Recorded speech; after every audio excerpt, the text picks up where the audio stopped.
Praise the lord. సర్వయుగములలో సజీవుడైన యేసు క్రీస్తు నామములో మీ అందరికీ సర్వ విషయములలో మేలులు కలుగునుగాక. ఈ దినపు యేసయ్య జీవపు మాట ఇర్మియా ప్రవచన గ్రంథం 36వ అధ్యాయం 8వ వాక్య భాగము. యెహోవా మాటలన్నిటినీ యెహోవా మందిరములో చదివి వినిపించెను. యేసయ్య జీవపు మాటల కొరకు అనుదినము ఎదురు చూచుచు ఆ మాటల చేతనే ఆత్మీయంగా బ్రతుకుచున్న సత్య సంబంధులారా, ఆయన మాటల కొరకు ఆశతో మనము కనిపెట్టుకొని ఉండవలెను, ఆశతో ఎదురు చూచుచు ఉండవలెను.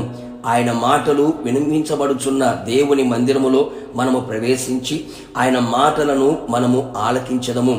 యేసయ్య మాటలు పవిత్రమైనవి. అవి మట్టి మూసలో 7 మారులు కరిగి ఊదిన వెండి అంత పవిత్రములు. ఆయన మాటలు నిత్య జీవపు మాటలు, ఎండిన ఎముకలలో జీవమును పుట్టించగల మాటలు, మన ప్రాణ ఆత్మ శరీరమును పవిత్రపరచగల పవిత్రమైన మాటలు. ఎండిపోయిన జీవితాలలో, నిరాశ వలయములో ఉన్న బ్రతుకులలో, నాశనమైన జీవితాలలో యేసయ్య మాటలు జీవమును పుట్టించి ఆశలు చిగురింపచేసి బ్రతుకులో ఆశను పుట్టించగలిగిన మాటలు. మన తప్పిదములను, మన పొరపాటులను మనకు తెలియపరిచి మనలను సరైన మార్గంలో నడిపించుచు మనకు పవిత్రమైన జీవితమును ఇవ్వగల మాటలు. ఈ లోక మాలిన్యం మనకు అంటకుండా ఎలా ఆత్మీయ జీవితములో బ్రతకాలో, నడిపించబడాలో ఆయన బోధించి మన మార్గముల విషయమై మనల్ని నడిపించే మాటలు. మనం ఆశీర్వాదకరముగా జీవించున్నట్లు, అనేకులకు దీవెనకరముగా మారునట్లు మన స్థితిగతులను మార్చివేసే మాటలు. ఈ లోకము శాశ్వతము కాదు అని, మనకు శాశ్వతమైన రాజ్యము పరమున ఉందని, ఆయన రాకడ కొరకు మనల్ని సిద్ధపరిచే మాటలు. మనం ఎవరిమో, మనం ఏమై ఉన్నామో, మనం ఎవరి కొరకు బ్రతకాలో తెలియపరిచే మాటలు. మన ఆత్మ ప్రాణ శరీరమునకు అవసరమైన, ప్రయోజనకరమైన, విలువైన, అమూల్యమైన మాటలు దేవుని మందిరములో వినిపించబడును. దేవుని ప్రతినిధి, సంఘ కాపరి నోట ఆయన మాటలు ఉంచి వాటన్నిటిని మనకు తెలియచేయును.